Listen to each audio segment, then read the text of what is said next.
बसपा की सर्वजन हिताय सर्वजन सुखाय संकल्प यात्रा का स्वागत, आम सभा का भी आयोजन। तिजारा विधानसभा क्षेत्र में बसपा की सर्वजन हिताय सर्वजन सुखाय संकल्प यात्रा टप्पूकड़ा पहुंचेगी, जिसको लेकर बसपा कार्यकर्ताओं में उत्साह देखा गया। यात्रा का टप्पूकड़ा पहुंचने पर भव्य स्वागत किया गया और बसपा नेता इमरान खान के द्वारा आम सभा का आयोजन किया गया।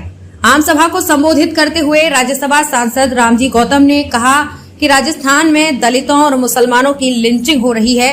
कांग्रेस और बीजेपी दोनों ही पार्टियों ने ना मुस्लिमों के लिए काम किया और ना ही दलितों के लिए काम किया। उन्होंने नफरत की राजनीति की है। इसलिए आपको आने वाले चुनाव में हाथी का बटन दबाकर इनको बाहर का रास्ता दिखाना है। बसपा के नेशनल कोऑर्डिनेटर आकाश आनंद ने कहा कि कांग्रेस की राजस्थान सरकार बहुजन विरोधी है। इन्होंने बेरोजगारों को भत्ता देने, रोजगार देने और महिलाओं को मुफ्त शिक्षा देने की बात कही थी। इनमें से एक भी वादा उन्होंने पूरा नहीं किया। जो सरकार अपनी बहन बेटियों को सुरक्षा नहीं दे सकती, उसके मुखिया को कुर्सी पर रहने का कोई अधिकार नहीं है। इमरान खान ने कहा कि इतनी भीषण गर्मी में जो लोग बड़ी संख्या में आए वो बदलाव चाहते हैं और इस बार बदलाव होगा। बहुजन समाज पार्टी की सर्वजन हिताय सर्वजन सुखाय संकल्प रथ में यात्रा में मुख्य वक्ता आकाश आनंद, नेशनल कोऑर्डिनेटर बसपा रामजी गौतम जी, राज्यसभा सांसद व केंद्रीय कोऑर्डिनेटर अशोक सिद्धार्थ, पूर्व राज्यसभा सांसद और राष्ट्रीय कोऑर्डिनेटर सुरेश आर्य, राष्ट्रीय महासचिव बसपा भगवान सिंह बाबा, प्रदेश अध्यक्ष बसपा, अनेक केंद्रीय पदाधिकारी और प्रभारी शामिल रहे। यात्रा थी संकल्प यात्रा, इसमें कौन कौन शामिल हुए और क्या इसका उद्देश्य था और क्या आगे की जो रणनीति है विधानसभा चुनाव को लेकर? जैसे ये बताया जा रहा है कि प्रथम चरण में 20 जिलों में से ये यात्रा निकल रही है, तो कहीं ना कहीं उन सीटों पर रिपीट करने का प्लान है या क्या रणनीति बनी है इसमें? देखो, प्रदेश में कांग्रेस की सरकार और सेंटर में बीजेपी की सरकार की जो गलत नीतियों के द्वारा देश में जो बहुत बुरा हाल है, अव्यवस्था का हाल है, कानून व्यवस्था की बहुत सरमरा गई है। रोज़ लोगों की लिंचिंग हो रही है, जाति के नाम पे झगड़े हो रहे हैं, बलात्कार हो रहे हैं, बच्चियां सुरक्षित नहीं हैं और खाली घोषणाएं हो रही हैं। उनके विरोध में कांग्रेस सरकार ने ये बसपा पार्टी ने ये एक संकल्प यात्रा निकाली है। वो यात्रा अलवर से होते हुए यहाँ तिजारा पहुँची आज। उसके लिए हमने आम सभा का आयोजन किया। उस आम सभा में राष्ट्रीय कोऑर्डिनेटर मिस्टर आकाश आनंद जी और भगवान सिंह बाबा जी, प्रदेश अध्यक्ष, राज्यसभा सांसद रामजी गौतम जी, पूर्व राज्यसभा सांसद और प्रभारी अशोक सिद्धार्थ जी एवं पूरे प्रदेश के पदाधिकारीगण सुरेश आर्य जी, प्रभारी साहब, वो यहाँ पधारे और उन्होंने अपनी बातें कही, लोगों को बहुजन समाज पार्टी के साथ जोड़ने के लिए आह्वान किया। जो आम सभा आज की हुई तिजारा विधानसभा के टप्पूकड़ा कस्बे में, तो किस तरह का रेस्पॉन्स देखने को मिला इसमें? देखो, आज आपने देखा कितनी भयंकर गर्मी है। मुझे लगता है पूरे साल की आज ही गर्मी आज पड़ गई हो, इतनी ज़्यादा गर्मी थी। सारे लोग पसीने में नहा गए, लेकिन हजारों की तादाद में लोग सुबह से आके बैठ के यहाँ इंतज़ार कर रहे थे। और क्या कहते हैं, हमारे जो वक्ता हैं और जो राष्ट्रीय कोऑर्डिनेटर साहब हैं, वो उनकी गाड़ी ख़राब हो गई रास्ते में, 1 घंटा वो लेट हो गए। और क्या कहते हैं, उसके बावजूद भी लोगों ने बहुत तसल्ली से परेशानियां झेल के हमारे सब पदाधिकारियों को और मेरे को सुना और हमारे समर्थन में लोग कड़कड़ाती गर्मी और धूप में बैठे रहे। 1 मिनट पॉज करना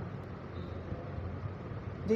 ये जब जनसभा आपकी ख़त्म हुई आम सभा, उसमें कुछ लोगों के द्वारा भीम आर्मी जिंदाबाद के नारे लगाए और उनका आरोप था कि आपके जो बाउंसर हैं उन्होंने उनके साथ मारपीट की। इस बारे में क्या कहेंगे आप? देखो, आज राज्यसभा सांसद जी भी हैं, उनकी सिक्योरिटी उनके साथ है। बहन कुमारी मायावती जी के भतीजे हैं अशोक कोऑर्डिनेटर, जो आकाश आनंद जी, उनकी सिक्योरिटी उनके साथ है। और कल से ही मुझे पता लग रहा था कि ये न्यूसेंस क्रिएट करना चाहते हैं, कुछ बदतमीजी टाइप का करना चाहते हैं उनकी रैली में, उनके कुछ भाषणों को लेके। तो मेरे ये सब मिलने वाले हैं, भीम आर्मी वाले भी अपने ही हैं, सारे यार दोस्त भी हैं, मेरे करीबी भी हैं। मैंने इनको समझाया कि भाई तुम ऐसे ना करो, ये मेरा प्रोग्राम है, मेरे प्रोग्राम में क्यों कर रहे हो? पूरी यात्रा कहाँ से कहाँ चल के आ रही है, तुम यहाँ करोगे तो अच्छा नहीं है, इसमें मेरी बेइज्जती है। तो इन्होंने मुझे आश्वासन दिया कल शाम को, ये आज सुबह भी ये कहा कि इमरान भाई चिंता मत करो, हम आपकी रैली में आएंगे भी तो आपको देखने के लिए और आपको सुनने के लिए आएंगे, हम बिल्कुल भी कुछ नहीं करेंगे। फिर इन्होंने अचानक से पता नहीं क्या करा, और राष्ट्रीय जो वो हैं हमारे कोऑर्डिनेटर साहब उनकी तरफ बढ़ने लगे, उनकी तरफ नारेबाजी करने लगे, बदतमीजी करने लगे। तो धक्का मुक्की उनके जो बाउंसर है और उन्होंने उनके साथ जो पूरे प्रदेश की कार्यकारिणी चल रही है उन्होंने इनके साथ छोटी मोटी एक बच्चे के साथ की। जैसे ही मुझे पता लगा कि धक्का मुक्की चल रही है तो मैंने आके उस बच्चे को अपने उसमें लिया और बिल्कुल सबको हटा दिया। अब भाई कुछ भी हो, विरोध करना इनका गलत है, हालांकि मेरी सभा में फिर भी लेकिन सब अपने हैं, तो मैंने उसको रोक दिया और तुरंत प्रभाव से उस झगड़े को मैंने रोक दिया। 2 ही 3 बच्चे थे, ज़्यादा नहीं थे। जी इमरान जी, ये बताएं कि अगर हम पिछले 3 विधानसभा चुनाव की बात करें तो बसपा 2 बार सेकंड नंबर पर रही, तीसरी बार विजय रही। उसका जो विधायक था वो कांग्रेस में शामिल हो गया, तो आपको नहीं लगता कि इसका कहीं ना कहीं नुकसान हो सकता है आपको? देखो, नुकसान तो बिल्कुल लोगों के बीच में एक अविश्वास की एक वो तो है। लोग कहते हैं कि यार इमरान भी रुकेगा कि नहीं रुकेगा, और नुकसान तो होता है, लेकिन मेरी मेहनत के वोट है और बहुजन समाज पार्टी का एक ठीक है, संदीप यादव को थोड़े ज़्यादा वोट मिल गए थे, पूरे बहुजन समाज ने दे दिए थे, लेकिन बहुजन समाज पार्टी का एक वोट बैंक है जो आदमी को पहचान के, अगर आदमी का समाज उसके साथ हो तो वो वोट देते ही देते। तो आपने देखा मेरा समाज और 3600 बिरादरी मेरे साथ हैं, तो बहुजन समाज पार्टी के जो लोग हैं उनमें विश्वास जमाने में कामयाब रहूँगा और अभी तक कामयाब भी रहा हूँ, वो मुझे वोट देंगे। अभी हाल ही में 3 दिन पहले अगर हम बानसूर की बात करें तो वहाँ हरसोरा थाना क्षेत्र में एक मुस्लिम युवक आपकी विधानसभा से आता है, मुसारी गाँव का, उसके साथ सरकारी जो कर्मचारी थे और कुछ लोगों ने, जैसा आरोप है, पीट कर उसकी लिंचिंग कर दी गई, उसकी हत्या कर दी गई। हालांकि पुलिस ने उसमें कुछ गिरफ्तारियां भी दिखाई हैं। अब क्या लगता है कि लगातार जो राजस्थान सरकार में जो गहलोत सरकार है, जो दलित हैं, आदिवासी हैं, जब पिछड़े हैं, मुस्लिम हैं, उनके साथ ये घटनाएं नहीं रुक रही हैं, और तब से ये ज़्यादा बढ़ी है जब से नूह ये जो विवाद हुआ है, इस पर क्या कहेंगे? देखो, कानून व्यवस्था तो बिल्कुल चरमराई हुई है, बहुत बुरी हालत में है कानून व्यवस्था, और सरकारी कर्मचारियों द्वारा हमारे यहाँ के वसीम को बुरी तरीके से मारना और चाकुओं से और बल्लम भालों से उसके पूरे पेट को फाड़ देना, इतनी निर्मम हत्या करना बहुत ही निंदनीय है और बहुत ही परेशान करने वाली है। इस तरीके की घटनाएं बिल्कुल भी नहीं होनी चाहिए। और हाँ, हर आदमियों को यहाँ एक अराजकता टाइप का माहौल बनाया हुआ है, लोगों के बीच में एक नफ़रत की दीवारें खड़ी कर दी है। और लेकिन फिर भी मैं तो ये कहूँगा कि बहुत सारे अच्छे लोग भी हैं जो भाई हमारे साथ खड़े रहते हैं, हमेशा हिंदू मुस्लिम नहीं होने देते। उस बच्चे की जान गई, उसके पीछे हम लोग खड़े हुए और उसको क्या कहते हैं, मुकदमे में 302 कराई, 8-9 बंदों को बंद कराया, फॉरेस्टरों को भी बंद कराया, लिंचिंग की धारा लगाई, सारी हमने कोशिशें की, लेकिन उसमें भी कहीं ना कहीं भेदभाव हुआ।